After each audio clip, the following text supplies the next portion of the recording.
नियमों का पालन करने की जरूरत उनको है जो कहीं ना कहीं अपनी बुद्धि से चतुर है, जो कहीं ना कहीं संसार के हो चुके, अब मेरा होना चाहते हैं, उनको नियम का पालन करने की आवश्यकता है।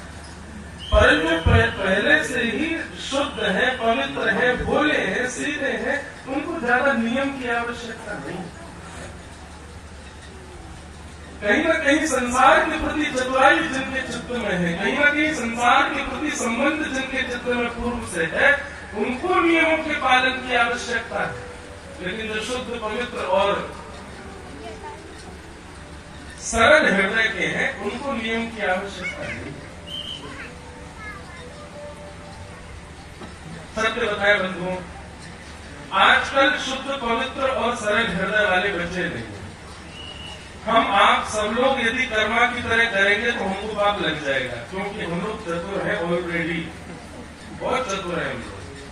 तो इसलिए कहीं आप इस बात को सुनकर के सोचो कि नियम का पालन हम भी ना करें चलेगा, नहीं। हम लोग कलयुग में कोई सरल है ही नहीं, कोई सीधा है ही नहीं, कोई शुद्ध मन वाला है ही नहीं। कितनी सहजता, सरलता हम लोगों में, इसलिए नियम की आवश्यकता है। लेकिन यदि कोई सरल है, सहज है, जैसे एक घटना अपने घर की बताऊं। मेरी एक बहन है, उनका छोटा सा पुत्र, तो बहुत छोटा सा था, उसको कुछ पता ही नहीं था, तब की बात है। तो बहन क्या करती थी कि रोटी में मक्खन लगा करके और उसको खिलाती थी, और वो जब नहीं खाता था तो उसको थोड़ा डांटती थी, थोड़ा डर देती थी। एक दिन क्या देखा कि वो रोटी, मक्खन, रोल लेकर के घुटमुन चल के मंदिर चला गया, और ठाकुर जी के मुंह में उसको दे गए। और जब ठाकुर जी नहीं खाओ तो ठाकुर जी को थप्पड़ देखा अपनी माँ की तरह, क्योंकि ऐसे ही उसकी माँ मारती थी। और मेरी बहन जल्दी आओ, जल्दी वो क्या कर रहा है, तो देखे तो वो ठाकुर जी लुढ़ के पड़े और उनको रोटी दे रहे, और नहीं खाने से वो हाथ उठा ले। तब देख करके लगा कि ये सरल सहज स्वभाव अब तो नहीं है किसी के अंदर, हम तो बड़े चतुर हैं। मैंने पहले भी कहा, अब भी कहूंगा, सारे दोषों से निवृत्त होना संभव है संसार में, लेकिन एक बार यदि आप चतुर हो गए ना तो सरल होना बहुत मुश्किल है, सहज होना बहुत मुश्किल है। इसलिए भैया चतुर जितने बन चुके हो बस उतने ही रहो, और उससे ज्यादा चतुर मत करना। क्योंकि एक चीज हमने सब जगह देख ली कि चतुराई सबसे बड़ी बाधा है भगवत मिलन में। संसार में श्रेष्ठ होने में चतुराई सहायक है। चतुराई का मतलब बहुत बुद्धिमान होना, बहुत बुद्धियुक्त होना, कभी भी किसी भी परिस्थिति से कैसे निकलना है 2 मिनट में आकलन लगा लेना, ये चतुर व्यक्ति का लक्षण है। ठाकुर जी के जो होते हैं वो कैसी भी परिस्थिति हो जाए वो तो बस हाथ प्रसार ठाकुर जी से कहे, ठाकुर जी हमको कचुना है, बताओ कैसे खा करना, आप ही बताओ, आप ही निकालो, आप जानो, आपको खा। अब देखो सरलता किसको कहते हैं? नरसिंह मेहता सरल, किसी भी भक्त को उठा लो सब सरल ही थे, चतुर कोई नहीं।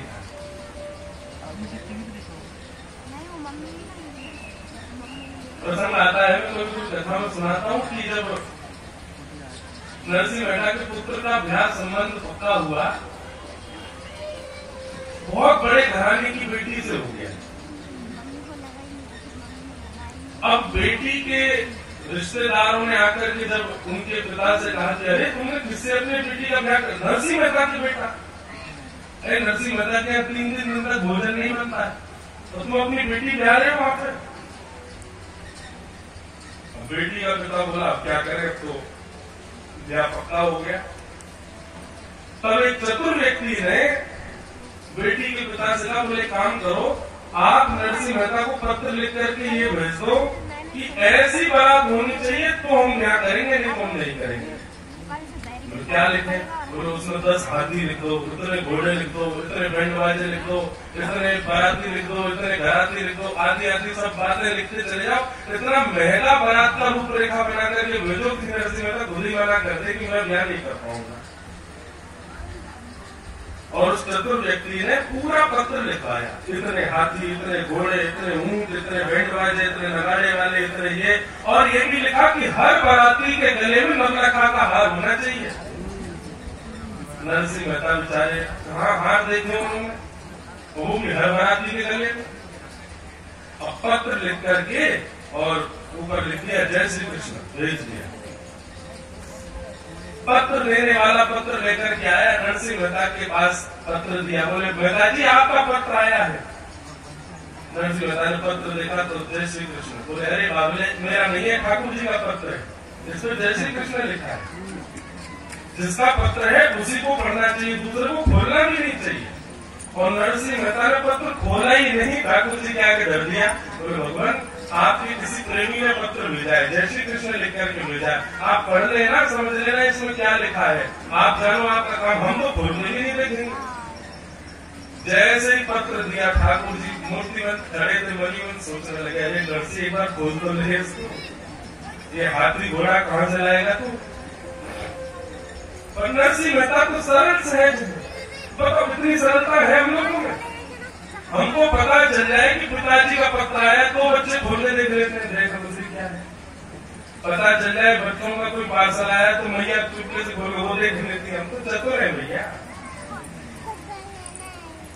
अच्छा हमारे लाल जी के पत्र आते हैं कई बार हमारे पास, कई लोग आते हैं कथा में, कई वैष्णव आते हैं, कई बालक आते हैं, मंच पर कभी आते हैं, कभी महाराज जी लाल जी का पत्र है। तो हम क्या करते हैं, रात्रि में पहले वो पत्र लाल जी के पास ही रखेंगे कि रात भर लाल जी आप पढ़ लेना, तो सुबह हम खोल के देखेंगे क्या है। इतनी चतुराई तो अभी बची हुई है कि पहले खुद नहीं देखते कि क्या लिखा है। नरसिंह मेहता ने पत्र रख दिया ठाकुर जी के आगे। अब नरसिंह मेहता से कोई रिवर्ट पत्र गया नहीं, तो लड़की वालों ने सोचा कि नरसिंह मेहता ने व्यवस्था करी ली होगी, इसीलिए कोई आया नहीं है पत्र। उन्होंने भी ज्ञान की व्यवस्था कर ली। नरसिंह मेहता बेचारे पतली दुबली सी घोड़ी ले आए, 4 बाराती ले आए, बेटा को लेकर के चल दिए। पत्र रखा था ठाकुर जी के पास। ठाकुर जी मन में विचार करने लगे, बोले आज नरसिंह मेहता की नाक कट जाएगी। वो पत्र हमारे चरणों में छोड़ दिया तो मतलब जिम्मेवारी अब हमारी है। इतने नहीं महाराज, चलते चलते किसी गली में से हाथी आ रहे, कहीं से घोड़े आ रहे, कहीं से नाचते गाते हुए लोग आ रहे, बड़े बड़े राजघराने के वैष्णव आते जा रहे।